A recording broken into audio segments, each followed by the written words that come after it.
Hello and welcome back to JS Physics. So last time we have done with Whiston's network or Whiston's bridge, and today we will be doing the applications of Whiston's bridge. If you have not seen my previous video, you can just go through the link given in the description. So let us start with the applications of the Whiston's bridge.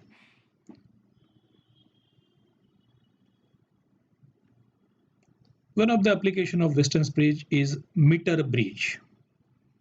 This is nothing but a modified form of Whiston's bridge. Now we are familiar with this diagram. This is basically a Whiston's bridge having four resistances which are connected to form four sides of the quadrilateral. And they are P, Q, R and S. So ACBD is a quadrilateral in which four resistances are connected. One of the branch contains galvanometer and the second branch contains battery, key and rheostat also you can connect if required. Now this circuit is slightly modified and it is made something like this. This is known as meter bridge. Now what is the difference? Here we can see there are three metal strips. One of the metal strip is this that we'll call say M1. Another metal strip is here that is M2 and third is M3. So two L-shaped metal strips are there and one linear metal strip is there. Between A and B point, here we have connected a straight uniform wire of length 100 centimeter. Because the length is 1 meter, the instrument is called meter bridge. Now how it is similar to the Whiston's bridge, let us compare these two. Now here we have A and C branch. The first branch here contains resistance P. Here if I compare between A and C branch, we have X, that is unknown resistance. That means in meter bridge, the resistance P of Whiston's network is replaced by resistance X. Also CB branch, that is replaced by resistance R. So resistance Q is replaced by resistance R. And resistance S and R in Whiston's network is replaced by a long wire of length 100 centimeter. So this AB, entire AB is nothing but our resistance S and R together. The value of S and R will keep on changing depending upon the position of the jockey over here. Now here we can see two gaps are formed. One of the gap is here. This is left gap of the meter bridge. Second gap is here, that is the right gap of the meter bridge. So in left gap we have connected X and this X is nothing but unknown resistance whose value we have to find out. The right gap contains resistance box R, which is a known resistance. The value of this will be known to us because we can take out different keys from the resistance box. And S and R, they are replaced by a long wire of length 100 centimeter. One diagonal contains galvanometer and jockey, just similar to this. C and D contains galvanometer and jockey. So C and D is replaced here, galvanometer and jockey. And the other diagonal AB, this contains battery and plug key here. Here A and B is connected with EMF of the source, plug key and rheostat to control the current in the circuit.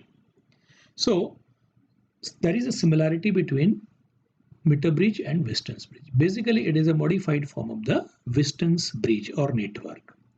Now practically how it looks, let us see. This is what you get in a practice. So this is your metal strip, copper strip, another copper strip, and this is a third copper strip. This is the gap G1 where resistance X we have connected here, and G2, that is another gap, right gap, that is resistance R is connected here. Then between B and D we have connected galvanometer and jockey, and between A and B we have connected battery, plug key, and we can insert here rheostat also. So this wire will be connected like this. So between A and B we can connect battery, plug key and rheostat. So this is a construction. Now let us see working of the meter bridge. This is a circuit diagram for the meter bridge, and we have already seen the balancing condition of the Wheaton's bridge. In balancing condition of the Wheaton's bridge, we have derived the formula P by Q is equal to S by R. This is what we have derived. So if I apply similar concept here, the resistance to the left side, that is X, divided by resistance to the right side, that is R, that is equal to resistance in the gap AD, which is nothing but a wire of length Lx. So we can write X by R is equal to RAD upon RDB, where RAD, this is nothing but resistance of length AD of the wire, and RDB is nothing but resistance of wire of length dB, which we denote by symbol Lx and Lr later on. The length opposite to X will call Lx, the length opposite to R will call Lr. Now we have one more formula for resistance. Resistance of a conductor is given by rho L upon A, means it depends upon length of the conductor and area of cross section of the conductor. Rho is a specific resistance of the conductor. So if I substitute the value of R here, I can write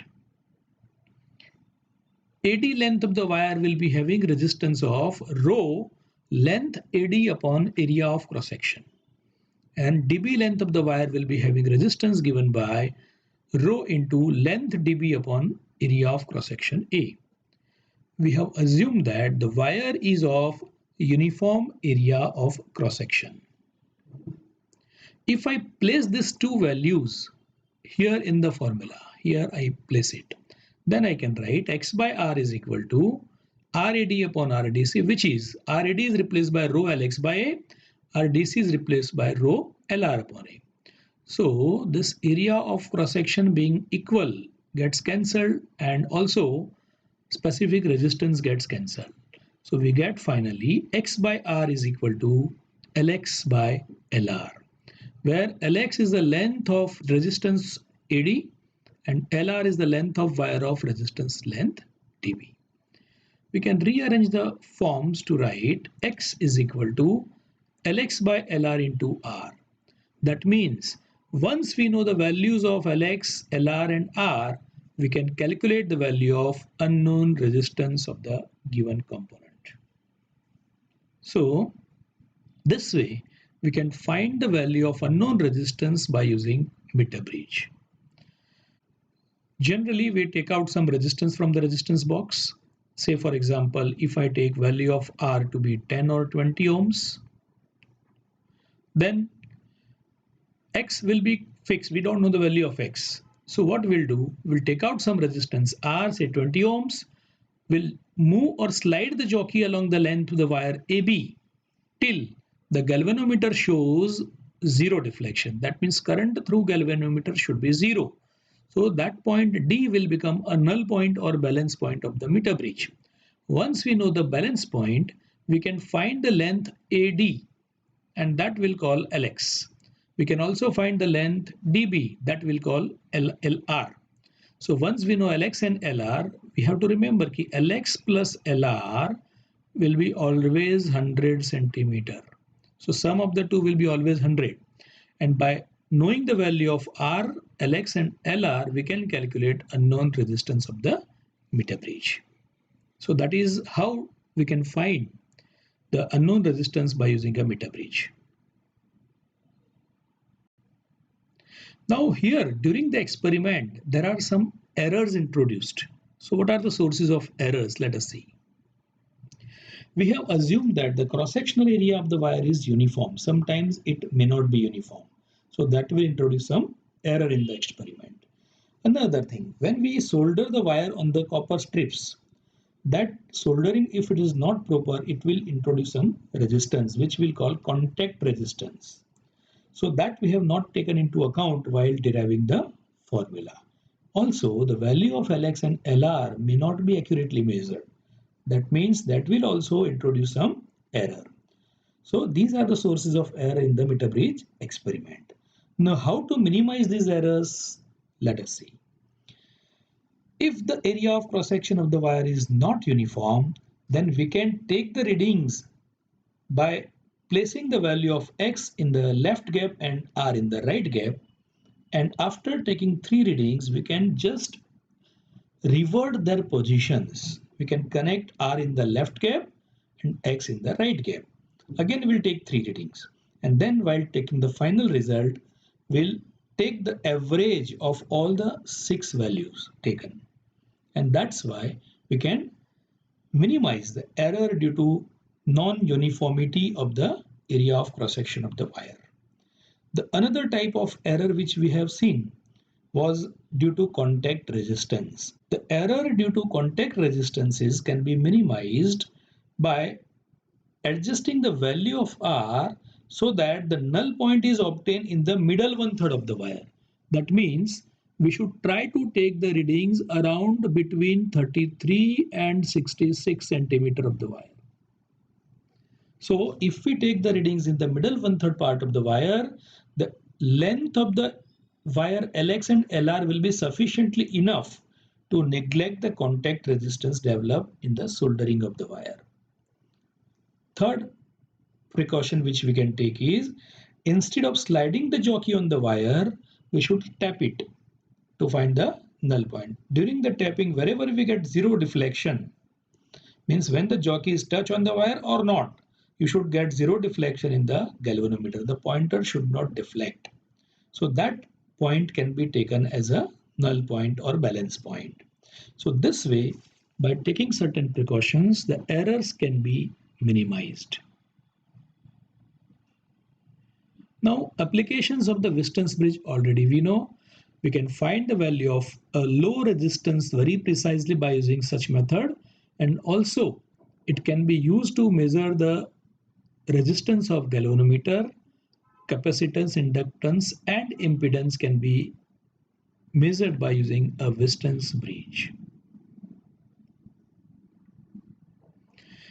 Another method is to find resistance of the galvanometer. For this we are using Kelvin's method, and again we are using the meter bridge. Now here you can say, instead of resistance X, unknown resistance, we are connecting galvanometer here in the left gap. This is the galvanometer in the left gap. In the right gap, again we are using a resistance box. So resistance X in the left gap is replaced by galvanometer. And in the right gap, resistance R will be there, similar to the previous case. And again we are connecting a battery, source of EMF, plug key and rheostat in series between A and C, let us say. So to determine the value of resistance of the galvanometer, we'll connect the circuit this way, and then we'll take some value of the resistance in the box, say 50 ohms. We'll adjust the rheostat so that in the galvanometer, this is 0 of the galvanometer, in the galvanometer we get deflection half of the full scale. Somewhere here we keep the pointer. And then we'll slide the jockey or tap the jockey on the wire so that again you get same deflection in the galvanometer. That means we are following half deflection method. We'll follow the half deflection method. So before we keep the jockey on the wire, we'll put the rheostat in such a position that the galvanometer gives you half of the full scale deflection. Then we'll tap the jockey on the wire to again get the pointer at the same position. If there is no deflection even after tapping the jockey, in that case we'll note down the value of LG, that is length AD of the wire, and LR, that is length CD of the wire. And once we know the value of R, LG and LR, we can calculate the value of resistance of the galvanometer by a similar method. So we can write the formula G by R is equal to RAD upon RDC. But RAD upon RDC, by the same logic, it is given by LG by LR. So we can write G by R is equal to LG by LR. And from this we can get galvanometer resistance is R into Lg by Lr. So once we know R, Lg and Lr, we can calculate resistance of the galvanometer by using Kelvin's method. Remember, the difference between meter bridge and Kelvin's method is, in meter bridge we are getting null deflection or zero deflection in the galvanometer. Here we are trying to find half deflection, and that's why that difference is there between Kelvin's method and meter bridge method. Another application of the meter bridge is post office box. So it is a practical form of Whiston's bridge. Now this diagram already we have seen. This is a Whiston's bridge, and practically it is replaced this way now. So that P resistance is replaced by P here. This is a single resistance where three branches are there: P branch, Q branch, and this is R branch. So P and Q, the value of resistances in these two branches will be 10, 100 and 1000 ohms. And R branch, this branch will contain resistance from 1 ohm to approx 5000 ohms. So variable resistance will be there in R branch. Now AB is containing P resistance, BC contains Q, and between C and D we have connected unknown resistance X. Here the third resistance R, that is between A and D, we have placed. So resistance X we can find by using similar method to that of the meter bridge. X is equal to R into Q by P. The ratio of Q by P we can set as per our requirement. So we can take Q by P ratio to be either 1. That means we'll take out 10 ohms from this and 10 ohms from this. Or we can keep the ratio Q by P to be 10. So in that case we'll take 10 from P but 100 from Q, and so on. So ratio we can select. Once we select this ratio, then we can use X is equal to, now R is replaced by rho L by A, this term. We know this formula, into Q by P. Now this ratio if I have kept 1, that means X is equal to rho L upon A. Or I can write rho is equal to, now area of cross section can be written as pi r square. So I can write pi r square X by L. So using such method, we can find specific resistance of the wire also.